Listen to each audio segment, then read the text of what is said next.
आप सभी को वाल्मीकि जयंती की बहुत बहुत हार्दिक बधाई एवं अनंत शुभकामनाएं।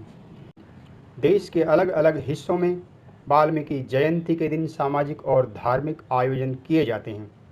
बता दें कि महर्षि वाल्मीकि के जन्म को लेकर अलग अलग मान्यताएं प्रचलित हैं। कुछ मान्यताओं में यह भी कहा जाता है कि वाल्मीकि का जन्म महर्षि कश्यप और देवी अदिति के 9वें पुत्र और उनकी पत्नी चर्षिणी से हुआ था। कहा जाता है कि महर्षि वाल्मीकि ने ही दुनिया में सबसे पहले श्लोक की रचना की। मान्यता है कि महर्षि वाल्मीकि के पास इतनी मजबूत ध्यान शक्ति थी कि वे एक बार ध्यान में लीन हो गए थे और उनके शरीर के ऊपर दीमक ने घर बना लिया था, फिर भी उनका ध्यान भंग नहीं हुआ था। महर्षि वाल्मीकि की जीवन कथा को लेकर एक अन्य दूसरी कहानी और भी प्रचलित है। महर्षि वाल्मीकि का जन्म महर्षि कश्यप और अदिति के 9वें पुत्र वरुण और उनकी पत्नी चर्षिणी के घर में हुआ। महर्षि वाल्मीकि के भाई महर्षि भृगु भी परम ज्ञानी थे।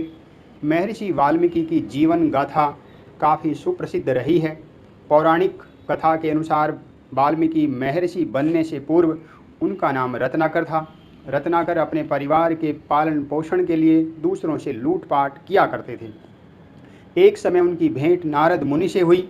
रत्नाकर ने उन्हें भी लूटने का प्रयास किया तो नारद मुनि ने उनसे पूछा कि यह कार्य क्यों करते हैं। रत्नाकर ने उत्तर दिया, परिवार के पालन पोषण के लिए वह ऐसा करते हैं। नारद मुनि ने रत्नाकर से कहा कि वह जो जिस परिवार के लिए अपराध कर रहे हैं और क्या वे उनके पाप कर्मों का भागीदार बनने को तैयार होंगे। असमंजस में पड़े रत्नाकर ने नारद मुनि को पास ही किसी पेड़ से बांधा और अपने घर उस प्रश्न का उत्तर जानने हेतु पहुंच गए।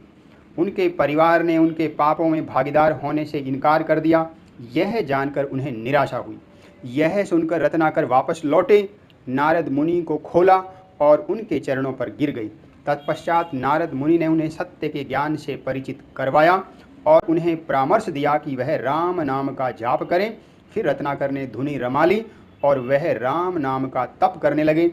ध्यान में मग्न वाल्मीकि के शरीर के चारों ओर दीमकों ने अपना घर बना लिया। जब वाल्मीकि जी की साधना पूर्ण हुई तो वे दीमकों के घर से बाहर निकले। चूंकि दीमकों के घर को वाल्मीकि कहते हैं तो वे वाल्मीकि के नाम से विख्यात हुए।